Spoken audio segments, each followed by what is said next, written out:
మీ ఇల్లు ఎప్పటికీ పటిష్టంగా ఉండాలనుకుంటున్నారా? కాన్ లైఫ్ కెమికల్ తో ఇది సాధ్యం. ఈ నెంబర్ను సంప్రదించండి.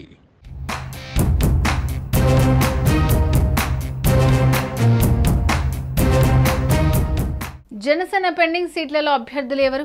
కొంతకాలంగా ఇదే చర్చ జరుగుతోంది. అవనిగడ్డ, పాలకొండ పెండింగ్ అసెంబ్లీ స్థానాలపై అసలు జనసేన వ్యూహం ఏంటి? తాజాగా ఈ రెండు నియోజకవర్గాలకు సంబంధించిన టీడీపీ కీలక నేతలు జనసేనలోకి చేరడానికి వెనుక ఉన్న కారణం ఏంటి? వీళ్ళకి జనసేన నుంచి టికెట్లు కేటాయిస్తారా? అందుకే జనసేనలోకి చేరారా? లేదంటే పవన్ మాస్టర్ ప్లాన్ ఏంటి?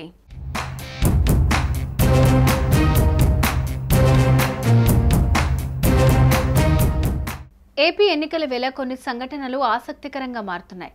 ఎన్నికల్లో ఎలాగైనా పోటీ చేయాలనే ఉద్దేశంతో పొలిటికల్ లీడర్స్ కండువాలు మార్చేస్తున్నారు.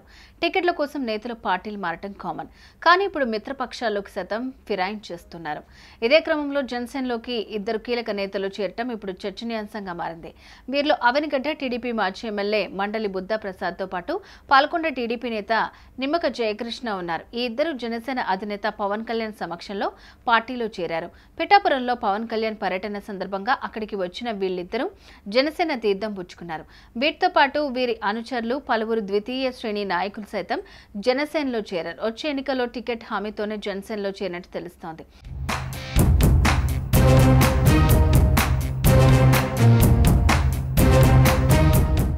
పొత్తుల్లో భాగంగా జనసేన 21 అసెంబ్లీ, 2 పార్లమెంట్ స్థానాల్లో పోటీ చేస్తోంది.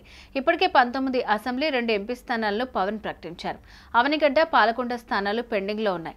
ఇక్కడ పోటీ తీవ్రంగా ఉంది. అవనిగడ్డ అసెంబ్లీ స్థానం రేసులో పలువురు పేర్లు వినిపిస్తున్నాయి. అవనిగడ్డ సీటును పొత్తుల భాగంగా జనసేన కేటాయించగా ఆ పార్టీ నుంచి పోటీ చేసేందుకు ప్రముఖ పారిశ్రామికవేత్త వికుర్తి శ్రీవాస్, జనసేన జిల్లా అధ్యక్షుడు బండ్రెడ్డి రామకృష్ణ, మచిలీపట్నం ఆర్కే మెస్ అధినేత బండి రామకృష్ణ, న్యాయవాది మత్తి వెంకటేశ్వరరావు, సీనియర్ రాజకీయవేత్త బచ్చు వెంకటనాథ్ తదితరులు ప్రయత్నాలు చేస్తున్నారు.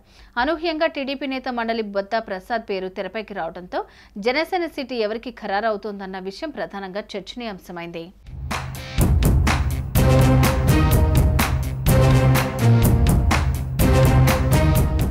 మండలి బుద్ధ ప్రసాద్ 1999, 2004లో కాంగ్రెస్ తరపున గెలిచారు. 2004లో వైఎస్ రాజశేఖర రెడ్డి క్యాబినెట్లో మంత్రిగా పనిచేశారు. 2009లో బుద్ధ ప్రసాద్ ఓటమి పాలయ్యారు. 2014లో టీడీపీ తరపున గెలిచారు. 2019లో వైసీపీ అభ్యర్థి సింహాద్రి రమేష్ చేతిలో ఓటమి పాలయ్యారు. తాజాగా మండలి బుద్ధ ప్రసాద్ను జనసేనలో చేర్చుకుని పోటీ చేయించాలనే ప్రతిపాదనను ఆ పార్టీ సీరియస్గా పరిశీలించిందట. ఆయనకు టికెట్ ఇస్తేనే విజయ అవకాశాలు ఎక్కువగా ఉంటాయని జనసేన భావించినట్లు తెలుస్తోంది. కొత్త అభ్యర్థుల కంటే మండలి బుద్ధ ప్రసాద్ అభ్యర్థిత్వం మేలనే నిర్ణయానికి జనసేన వచ్చిందట. అందులో భాగంగానే బుద్ధ ప్రసాద్ జనసేన తీర్థం పుచ్చుకున్నారని తెలుస్తోంది.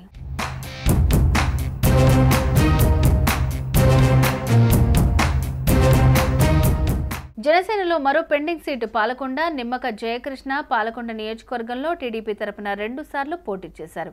2014, 2019 ఎన్నికల్లో పాలకొండ నుంచి టీడీపీ అభ్యర్థిగా పోటీ చేసిన జయకృష్ణ 2 సార్లు వైసీపీ అభ్యర్థి కళావతి చేతిలో ఓటమి పాలయ్యారు. జనసేనకు బలమైన అభ్యర్థి కొరత ఉండడంతో నిమ్మక జయకృష్ణ పవన్ కళ్యాణ్తో చర్చలు జరిపి ఆ పార్టీలోకి చేరిపోయారు. టికెట్ ఆయనకి ఖరారు చేసే అవకాశం ఉంది. ఇప్పటికే ఈ అంశంపై పవన్ కళ్యాణ్ సర్వే నిర్వహించినట్లుగా తెలుస్తోంది. ఈసారి ఎన్నికల్లో ఎలాగైనా గెలవాలని పట్టుదలగా ఉన్న జయకృష్ణ టీడీపీ టికెట్ ఆశించగా కూటమి లెక్కల్లో సీటు దక్కలేదు. దీంతో జనసేనలో చేరారు. త్వరలోనే అవనిగడ్డ, పాలకొండ సీట్లలో బుద్ధా ప్రసాద్, నిమ్మక జయకృష్ణ పేర్లను ప్రకటిస్తారా? లేదంటే మరో అభ్యర్థులను ప్రకటిస్తారా అన్నది సస్పెన్స్ గా మారింది.